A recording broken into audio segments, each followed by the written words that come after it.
Hi friends, India Australia రెండవ ODI match October 23, 2025న అడిలైడ్లో జరిగింది. Australia 2 వికెట్ల తేడాతో మ్యాచ్ గెలిచింది.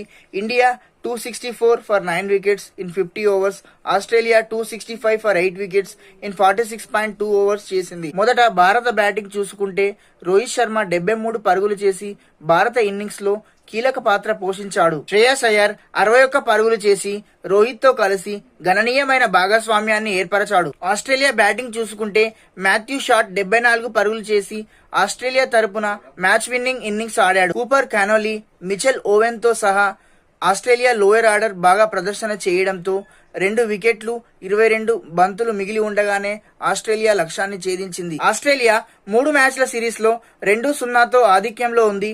మూడవ వన్డే మ్యాచ్ అక్టోబర్ 25న సిడ్నీ క్రికెట్ గ్రౌండ్ లో జరగనుంది. ఇండియా ఓటమికి కారణాలు చూసుకుంటే మనకి ప్రారంభ వికెట్లు త్వరగా పడ్డాయి. శుభ్మాన్ గిల్, విరాట్ కోహ్లీ త్వరగా అవుట్ అయ్యారు. రోహిత్ శర్మ, శ్రేయస్ అయ్యర్, అక్షర్ పటేల్ మంచిగా ప్రదర్శన చేసినప్పటికీ మిగిలిన బ్యాటింగ్ లైనప్ మంచి ఆరంభాన్ని సద్వినియోగం చేసుకోవడంలో విఫలమయ్యారు.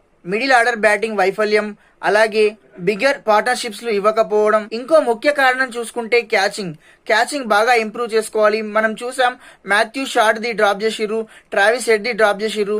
పెద్ద మ్యాచ్ లో ఇలా అయితే కొద్దిగా ప్రాబ్లమేటిక్ అవుతుంది. ఆస్ట్రేలియా తరపున ఆడమ్ జాంపా చాలా బాగా బౌలింగ్ చేశారు. మన వైపు కులదీప్ ఉంటే బాగుండేది. ఇండియా బౌలింగ్ చూసుకుంటే ఇన్కన్సిస్టెంట్ బౌలింగ్, కన్సిస్టెంట్ గా ఆస్ట్రేలియా బ్యాట్స్మెన్స్ పైన ప్రెషర్ పెట్టలేకపోయారు. అలాగే రెగ్యులర్ ఇంటర్వెల్స్ లో వికెట్స్ కూడా తీయలేకపోయారు. మొత్తంగా చూసుకుంటే డెత్ ఓవర్స్ లో బౌలింగ్, అలాగే మిడిల్ ఓవర్స్ లో బౌలింగ్ ఇంప్రూవ్ చేసుకోవాల్సిన అవసరం ఉంది.